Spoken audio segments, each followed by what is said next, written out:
मेरे प्यारे मित्रों, आप लोगों का आपके ऑनलाइन चैनल में बहुत बहुत स्वागत है। दोस्तों, आज हम एक महत्वपूर्ण टॉपिक के बारे में बात कर रहे हैं। द टॉपिक इज वोल्केनो या ज्वालामुखी। तो guys, first of all we should know that what is volcano. आखिर ज्वालामुखी होता क्या है? गाइस, ज्वालामुखी का तात्पर्य उस छिद्र अथवा दरार से होता है।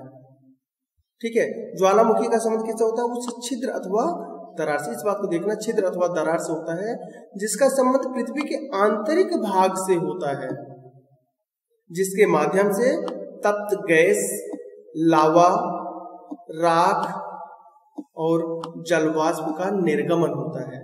मीन्स पृथ्वी के आंतरिक पार्ट में गैस चैम्बर होता है जहां पर लिक्विड फॉर्म में मैग्मा होता है और वह मैग्मा एक छिद्र के माध्यम से पृथ्वी के बाह्य क्षेत्र में आकर विस्फोट करता है।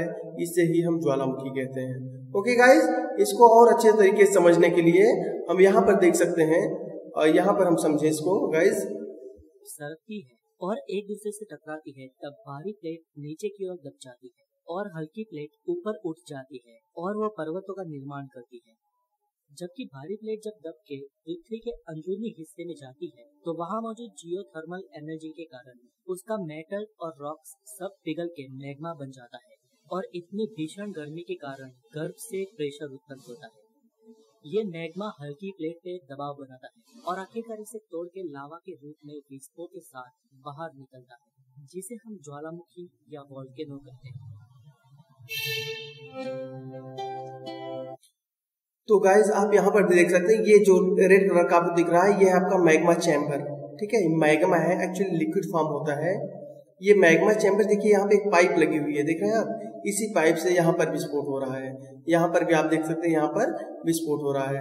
तो इसी को हम यहाँ पर भी देख सकते हैं। तो इसी को हम ज्वालामुखी कहते हैं। क्यों ज्वालामुखी? एक्चुअली ज्वाला और मुखी यानी कि जिस छिद्र के मुख से ज्वाला निकल रही हो, आग निकल रही हो, उसे ही हम ज्वालामुखी कहते हैं। ओके गाइस, तो इस प्रकार से आपने देखा कि एक छिद्र जिसके मुख से आग निकल रही हो और उस आग के साथ में गैसें होगी, लावा होगा, राख होगा, जलवाष्प होगा, इसे हम ज्वालामुखी कहेंगे। गाइस, हम आगे चलते हैं। ज्वालामुखी के दो रूप होते हैं। आप लोग जनरली ज्वालामुखी के प्रकार तो देख लेते हैं लेकिन उनके रूप को नहीं देखते। गाइस, तो यहाँ पर आपको समझना होगा कि ज्वालामुखी के दो रूप होंगे। कौन कौन सा? गाइस, एक आंतरिक रूप होता है, आंतरिक ज्वालामुखी, और दूसरा बाह्य ज्वालामुखी। आंतरिक और बाह्य का क्या मतलब गाइस?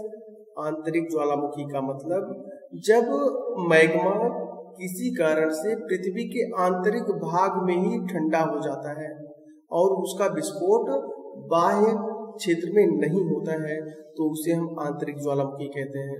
लेकिन जब इसका विस्फोट बाह्य क्षेत्र में होता है, हमारे एटमॉस्फेयर में हो जाता है, पृथ्वी के ऊपरी परत पर होता है, उसे हम बाह्य ज्वालामुखी कहते हैं। तो आंतरिक ज्वालामुखी से कौन सी आकृतियां बनती है गाइस? एक बनेगा आपका बैथोलिथ। ये सब एग्जाम में पूछा हुआ क्वेश्चन है। आंतरिक एग्जाम पूछने का बैथोलिथ किससे बनता है? तो आप बताएंगे आंतरिक ज्वालामुखी से। First one is batholith, next one is phacolith, next other one is lopolith, सिल, यहाँ पे एक्चुअली सिल है गाइस, ओके, एंड डाइक। तो ये 5 आकृतियां आप याद रखेंगे, डाइक, सिल, लैपोलिथ, फैकोलिथ और बैथोलिथ। ये सब आंतरिक ज्वालामुखी के भाग हैं। मीन्स आप ऐसे इमेजिन कर सकते हैं कि यहाँ पर आप समझें ये पृथ्वी हमारी है, ओके। अब यहाँ से ये वोल्केनो पैदा हुआ, अब इसको निकलना चाहिए पृथ्वी के ऊपरी भाग में, लेकिन कई कारण से ये क्या होता है, पृथ्वी के अंदर वाले पार्ट में ही यहीं कहीं पर ऐसे ही जम जाता है। तो इस प्रकार के ज्वालामुखी को हम कहते हैं आंतरिक ज्वालामुखी। लेकिन जब यही ज्वालामुखी यहाँ पे आकर के और बाहर विस्फोट करता है यहाँ पर, तब हम इसे ज्वालामुखी कहते हैं। तो आंतरिक ज्वालामुखी में क्या आकृतियां बनेगी?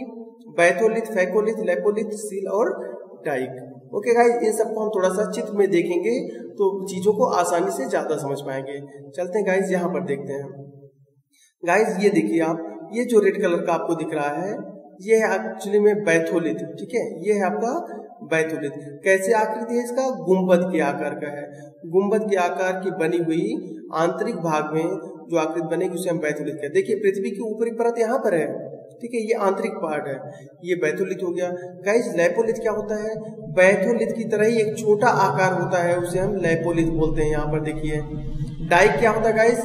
जो यूं सीधा खड़ा रहेगा इसे हम डाइक कहेंगे, ठीक। और इसके अलावा एक होता है शायद गाइस सिल होता है, मैंने बताया आपको सिल। ये देखिए जो ऐसे ईंट के आकार का बना होगा, ये ईंट के आकार का बना हुआ जो आकृति है, यहाँ पर देख सकते हैं आप, यहाँ पर भी, इसे ही हम कहते हैं सिल। तो इस प्रकार से आप कह सकते हैं बैकोलिथ। हाँ फैकोलिथ अभी आपको नहीं बताया। फैकोलिथ की आकृति गाइस कुछ यूं प्रकार से होती है, यूं लहरदार आकृति। आपसे पूछेगा निम्न में से किसकी आकृति लहरदार होती है, तो आप बताएंगे फैकोलिथ की आकृति लहरदार होती है। तो गाइस आपको बात इतनी समझ में आई होगी कि बैथोलिथ क्या होता है, फैथोलिथ क्या होता है, लैपोलिथ। बैथोलिथ एक बड़ा फॉर्म होता है, उसकी आकृति क्या होगी गाइस? गुंबद के आकार की होगी, जैसे यूं, ठीक है। लेकिन अगर छोटी आकृति है, मान लीजिए कोई छोटी आकृति का उससे दूर बना हुआ है, तो उसको हम कहेंगे लैपोलिथ। फैकोलिथ क्या होता है गाइस? मैंने कहा कि ये लहरदार आकृति होगी इनकी, ठीक है, यूं लहरदार आकृति में होगी, इसे हम कहेंगे फैकोलिथ। सिल क्या होता है? मैंने कहा जो ईंट की, एग्जाम में पूछा हुआ है, ईंट की आकृति बनी हुई जो चीज होती है उसको हम क्या कहेंगे? तो आप बोलेंगे उसको सील कहेंगे। और डाई क्या होता है? जो सिर्फ ऐसे पतला सा उठा हुआ क्षेत्र होता है, इसे हम डाई कहते हैं। तो आंतरिक रूप से ज्वालामुखी के कौन कौन से पार्ट हुए आपने देख लिया गाइस। अब बाह्य ज्वालामुखी देखते हैं। बाह्य ज्वालामुखी में एक तो ज्वालामुखी खुद ही होता है, एक होता है आपका गीजर, फिर होता है धुआं। ज्वालामुखी, जब ज्वालामुखी के मुख से गर्म आग तापता मैग्मा निकलता है, उसे हम ज्वालामुखी कहते हैं। गाइस गीजर क्या होता है? कई बार ज्वालामुखी के अंदर का जो मटेरियल होता है, लावा होता है, वो समाप्त हो जाता है, तो वहां से सिर्फ और सिर्फ पानी निकलता रहता है, उसे ही हम गीजर कहते हैं। गर्म पानी निकलेगा उसे हम गीजर कहेंगे। और धुआरे क्या होता है? जब ज्वालामुखी का विस्फोट हो जाता है तो उसके बाद उसमें आंतरिक पार्ट में मटेरियल नहीं होता है, तो वहां से सिर्फ धुआं निकलता है पानी के साथ, जलवाष्प के साथ, उसे ही हम धुआरे कहते हैं। तो इतनी बात तो आपको समझ में आ गई गाइस। तो अब आखिर जब ये ज्वालामुखी विस्फोट होता है तो आंतरिक पार्ट से निकलता क्या क्या है गाइस, हम उसको देखते हैं। ज्वालामुखी से निकलने वाले पदार्थ कौन कौन से होते हैं? ओके, सबसे पहले तो गाइस निकलेगा जलवाष्प। सबसे ज्यादा क्या निकलेगा? तो आप बताएंगे जलवाष्प निकलता है, ठीक है, वाटर वेपर निकलता है। और उसके बाद गैसें निकलती हैं। तो जितना लिक्विड गैस फॉर्म निकलेगा उसमें सबसे ज्यादा जलवाष्प, कितना 60 to 90% केवल जलवाष्प होती है। मीन्स आप कैसे भाप होती है या पानी होता है, गर्म पानी। उसके बाद गाइस गैसों में सबसे ज्यादा CO2 होती है, उसके बाद SO2 होती है, यानी carbon dioxide, sulphur dioxide, nitrogen, ETC। तो गाइस सबसे ज्यादा क्या निकलेगा? तो आप बताएंगे जलवाष्प निकले, कितना 60 to 90%। फिर गैसें निकलेंगी, गैसों में कौन सी?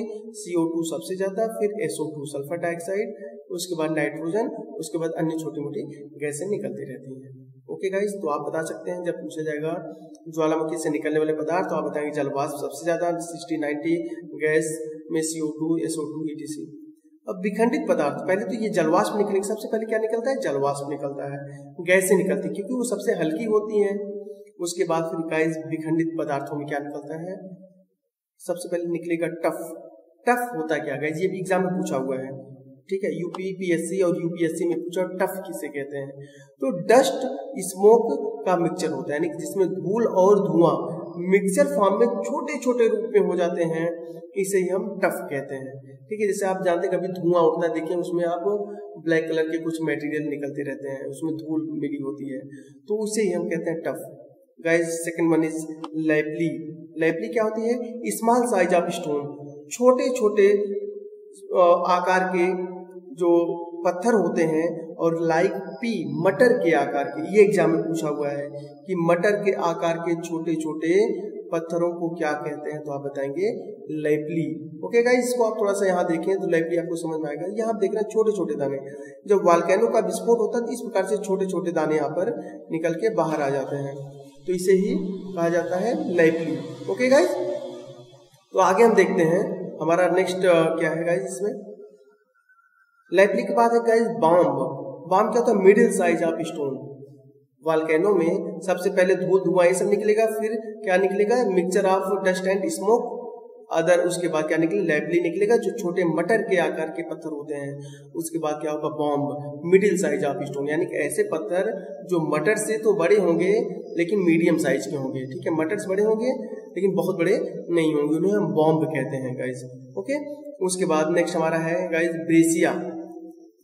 ब्रेसिया क्या होता है, बिग साइज ऑफ स्टोन, बड़े बड़े पत्थरों को हम ब्रेसिया कहते हैं, ठीक है, उसमें बहुत बड़े बड़े पत्थर भी निकलते हैं। तो ये ब्रेसिया देखिए कैसे निकला, पहले सबसे हल्का गैस होगा, ज्वालामुखी होगा ये सब, फिर छोटे दाने, फिर बड़े, फिर उससे मीडियम, फिर उससे बड़े, फिर लास्ट में लावा। लावा क्या होता है गाइस, हाफ लिक्विड मटेरियल, ये हाफ लिक्विड मटेरियल है, अर्ध तरल अवस्था का मटेरियल है जिसे हम मैग्मा कहते हैं। एक्चुअली जब ये पृथ्वी के अंदर में होता है पिघला हुआ मटेरियल तब हम उसे मैग्मा कहते हैं, और यही मैग्मा जब बाहर निकल आता है तब इसे हम लावा कहते हैं।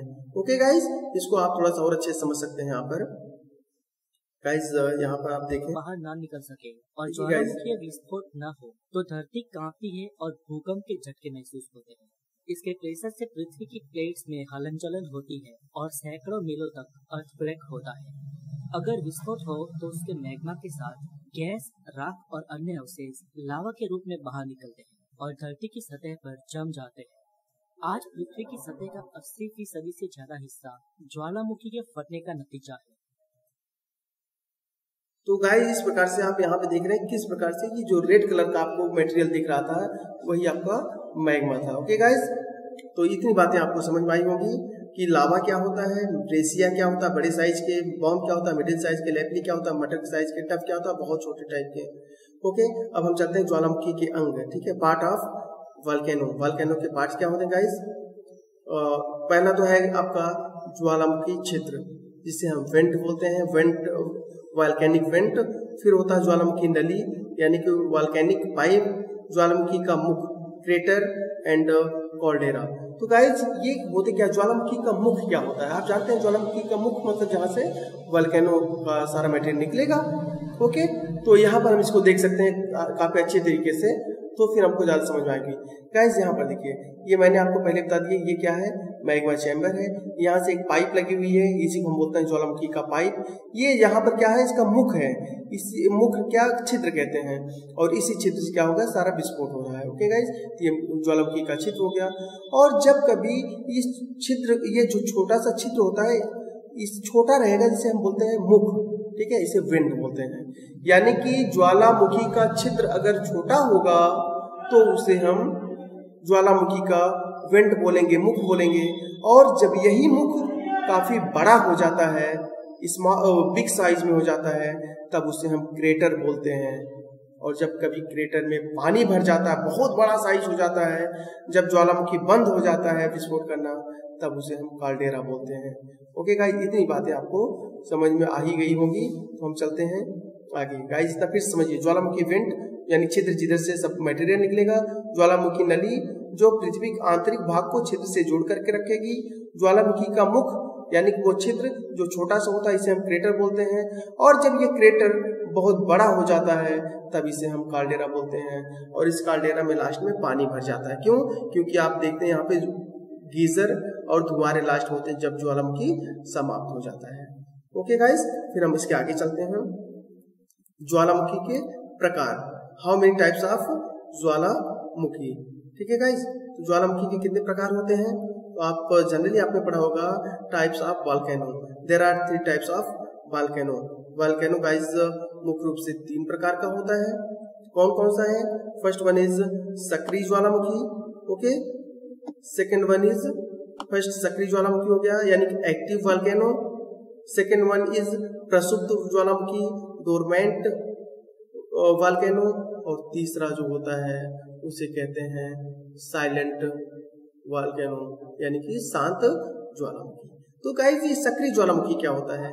ऐसे ज्वालामुखी जिनमें लगभग प्रायः ही विस्फोट होता रहता है उसे हम सक्रिय ज्वालामुखी या एक्टिव ज्वालामुखी बोलते हैं, ठीक है। जिसमें अधिकांश हमेशा हर महीने, 2 महीने, 10 दिन में, 5 दिन में, 2 दिन में ज्वालामुखी का विस्फोट होता ही रहता है, ठीक है गाइस। अब दुनिया में कौन कौन से फेमस ज्वालामुखी हैं जो एक्टिव हैं उनको हम देखते हैं गाइस। First one is किलायू। तो आप पहला देखेंगे उसका नाम है किलायू गाइस, ओके। तो किलायु क्या होता है गाइस, इसको देखें। किलायु ज्वालामुखी हवाई द्वीप पे है। पूछेगा किलायु ज्वालामुखी कहाँ पर स्थित है, तो आप बताएंगे हवाई द्वीप। आखिर गाइस ये किलायु है कहाँ पर है, इसको भी आप समझ सकते हैं अगर समझना चाहें। किलायु हवाई द्वीप एक्चुअली यूएसए में पड़ता है। अमेरिका का एक छोटा सा द्वीप है जिसे हम बोलते हैं हवाई द्वीप। तो किलायु ज्वालामुखी हवाई द्वीप में स्थित है अमेरिका के, और ये विश्व का सबसे सक्रिय ज्वालामुखी है। आपसे पूछा जाएगा विश्व का सबसे सक्रिय ज्वालामुखी, ठीक, सबसे एक्टिव वोल्केनो कौन सा है, तो आप बताएंगे किलायु। कहाँ पर है, हवाई द्वीप का, किस देश में पड़ेगा, यूएसए में। एंड सेकंड वन इज मौना लोआ।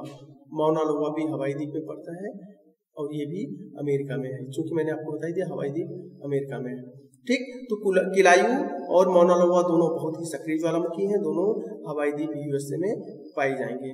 Next one is Etna Jwalamukhi. Guys Etna Italy में है, ठीक है। एटना ज्वालामुखी कहाँ पर है, इटली। देखिए कितना है, एट इतना इजी हो जाएगा आपको। स्ट्राम्बोली ज्वालामुखी, ये भी गाइस इटली में ही है।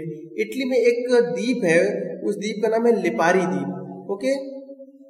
तो गाइस लिपारी द्वीप है इटली में। तो आपसे पूछा है लिपारी द्वीप कहाँ, तो आप बताएंगे इटली में है।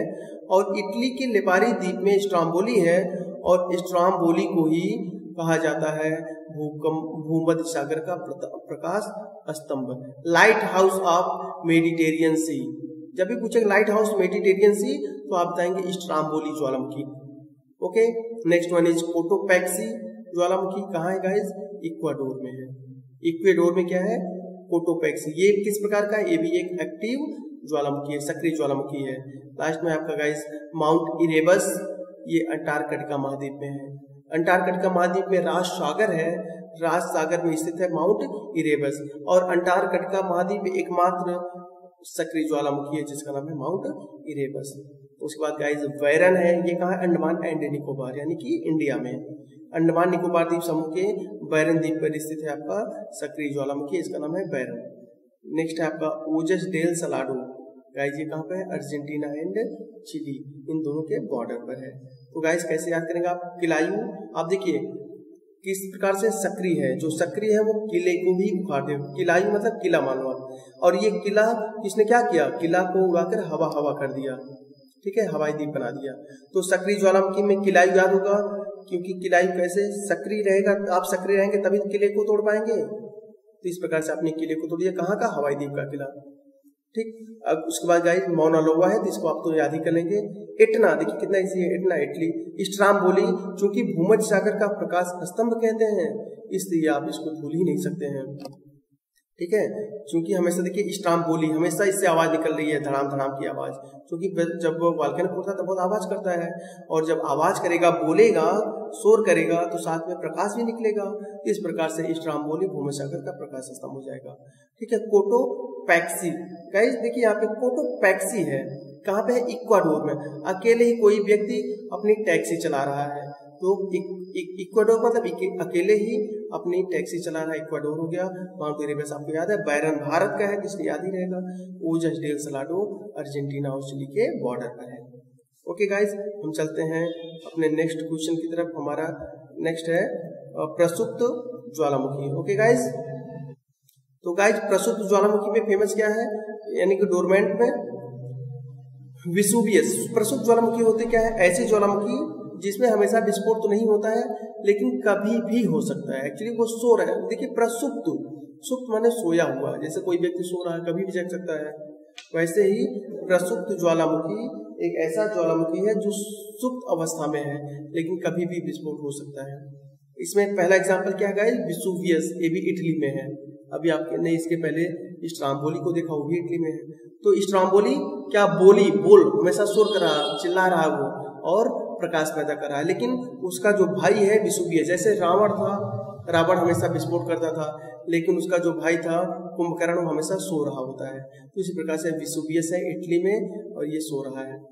फ्यूजियामा कैसा है गाइस, जापान में। ये किस प्रकार का है, ये भी प्रसुप्त है। कैसे याद आएगा, फ्यूजियामा, जैसे आपके घर में बिजली में फ्यूज लगा होता है, अगर आप फ्यूज निकाल दें तो बिजली गायब हो जाती है, फ्यूज लगा दें तो बिजली आ जाती है। ऐसे ही फ्यूजियामा, इसका फ्यूज उड़ा हुआ है, लेकिन कभी भी ये जग सकता है, कभी भी विस्फोट कर सकता है। तो कहाँ पे है, जापान में। गाइस अगला है क्राकाटाओ। कहाँ पे गाइस? ये इंडोनेशिया में है क्राकाटाओ। देखिए जैसे कोई सो रहा है, उसको आप जाकर उसको टच कर रहे हैं, ठीक है। जब आप उसको जाके बार बार टच करेंगे तो वो जगेगा ही, भले ही सो रहा है तो प्रसुप्त है। इसके बाद नारकोंडम अंडमान निकोबार द्वीप समूह में, यानी कि भारत में है। नारकोंडम आप जानते हैं नारकोटिक्स होता है गाइस, नारकोटिक्स बेहोश करने की एक दवा होती है। तो प्रसुप्त एक प्रकार से बेहोश ही है, यानी सोया हुआ है।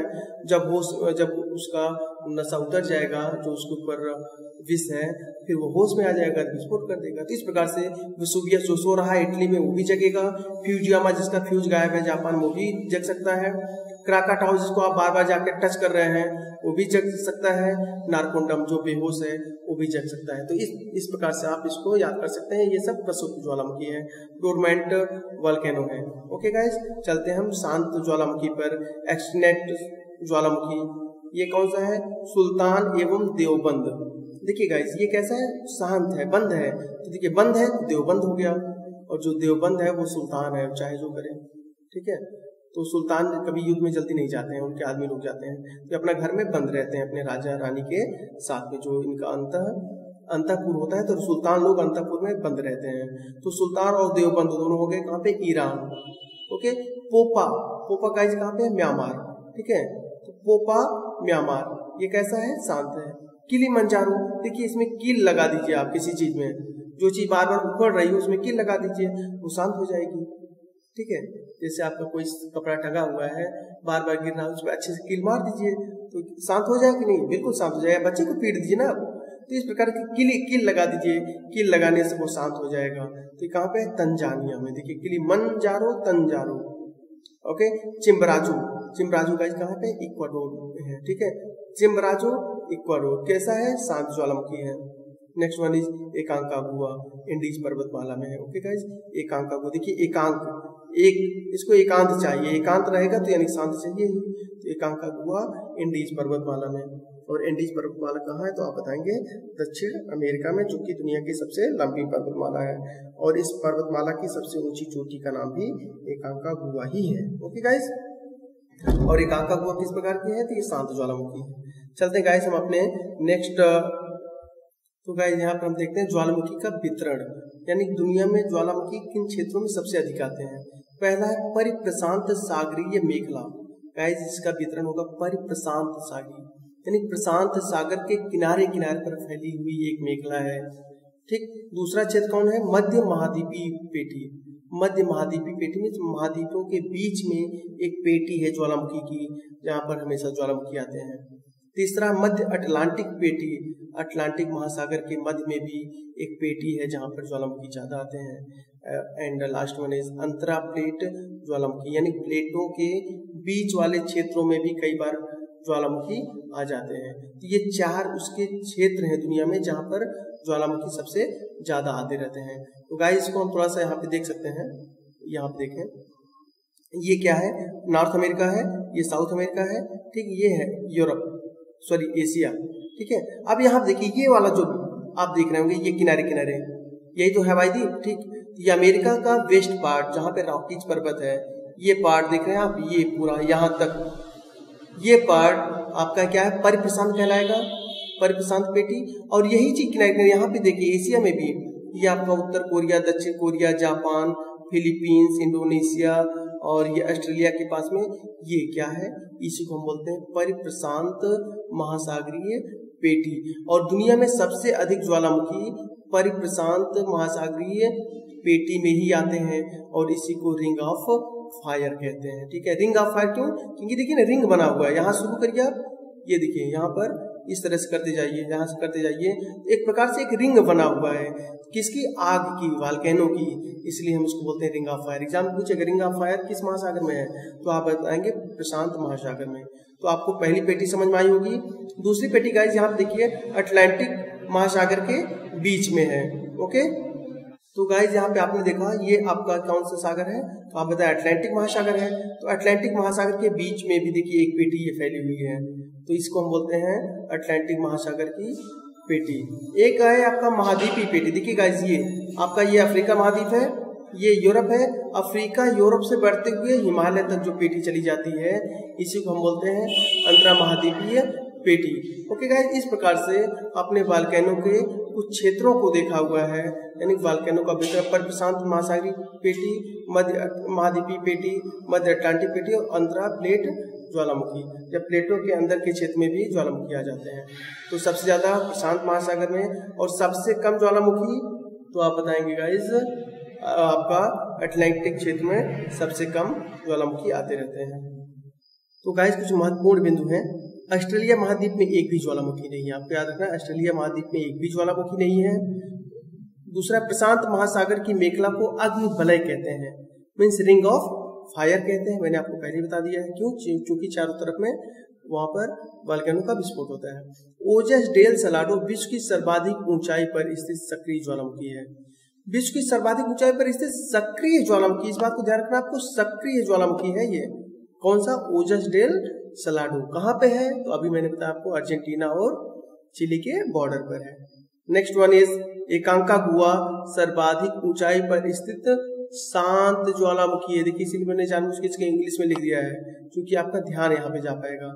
तो सब सक्रिय ज्वालामुखी ऊंचाई पर पूछेगा तो आपको ओजस डेल सलाडो लगाना, लेकिन सर्वाधिक ऊंचाई पर जैसे साइलेंट ज्वालामुखी तो आपको बताना है एकांकागुआ है। नेक्स्ट वन इज महाराष्ट्र का लोनार झील एक क्रेटर झील है। ये भी एग्जाम में पूछा हुआ है, पूछेगा आपसे कि भारत में एकमात्र क्रेटर झील कौन सी है, तो आप बताएंगे महाराष्ट्र में लोनार।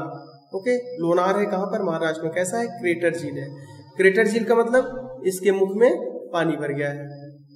मेयाना एवं माउंट पिनाटुबो ये दोनों ज्वालामुखी सक्रिय ज्वालामुखी हैं और फिलीपींस में, इसको याद रखना है। मेयाना एवं माउंट पिनाटुबो ये दोनों फिलीपींस में है और सक्रिय ज्वालामुखी हैं। तो गाइस हम चलते हैं अपने पहले मॉक की तरफ, हमारा मॉक टेस्ट हम ज्वाइन करते हैं। तो गाइस पहला क्वेश्चन है, प्रकृति का सुरक्षा वाल्व किसे कहते हैं? What is nature's safety valve? Option है volcano, tsunami, earthquake, storm. The right answer is volcano. Okay, volcano को हम सेफ्टी वाल्व कहते हैं। क्यों? क्योंकि ये विस्फोट जब हो जाता है तो पृथ्वी के आंतरिक पार्ट में जो एनर्जी होती है वो रिलीज हो जाती है। अगर ये एनर्जी रिलीज ना हो तो बहुत ज्यादा समस्याएं बढ़ सकती हैं। तो प्रकृति का सुरक्षा वाल्व वॉल्केनो को कहते हैं। विश्व का सबसे सक्रिय ज्वालामुखी कौन सा है? Which is the most active volcano in the world? Option में है Barren, Kilauea, Kilimanjaro, Erebus. Right answer क्या लगाएंगे आप लोग guys? The right answer is Kilauea. Okay guys, कहां पर है? हवाई द्वीप पर। कहां है? अमेरिका में। Okay, next one is, third question is, भूकंप भूमध्य सागर का प्रकाश स्तंभ किसे कहते हैं? Which is called the lighthouse of Mediterranean sea. Option में है मौना लोआ, किलायू, विशुवियस, स्ट्राम्बोली। गाइस क्या लगाएंगे? स्ट्राम्बोली। देखिए हमेशा बोलेगा, शोर करेगा, आवाज करेगा, लाइट करेगा, तो Stromboli is right answer. Bharat का एकमात्र सक्रिय ज्वालामुखी कौन सा है? Which is the only active volcano in India? Narcondam. देखिए नारकोंडम नारकोटिक्स, बेहोश होने की दवा है, ये तो हो नहीं सकता है। पिनाटुबो नो, बैरन। ठीक है, हमेशा बैरन बरन, अगर इसको पढ़ लें बरना या जलना तो हमेशा यहाँ पे रन करता रहता है। ठीक है, वॉल्केनो BA से हो गया वॉल्केनो मान लेते हैं, रन माने चलना, यानी कि ऐसा वॉल्केनो जो हमेशा सक्रिय होता है तो उसका नाम है Barren. Next one is, fifth question is, किस महाद्वीप में एक भी ज्वालामुखी नहीं है? Europe, Antarctica, Asia, Australia. तो गाइस मैंने आपको पहले बताया कि ऑस्ट्रेलिया महाद्वीप में एक भी ज्वालामुखी नहीं है। सबसे अधिक ज्वालामुखी किस महासागर में आता है? Which ocean is the most volcanic? Right answer क्या हो सकता है? Indian Ocean, Arctic, Atlantic and Pacific. तो गाइस आपको बताया गया पैसिफिक। क्यों? इसे रिंग ऑफ फायर भी कहते हैं। सेवेंथ क्वेश्चन है, माउंट इरेबस ज्वालामुखी कहाँ है? ऑप्शन है आपका एशिया महाद्वीप में, यूरोप महाद्वीप में, अफ्रीका महाद्वीप में और अंटार्कटिका महाद्वीप में।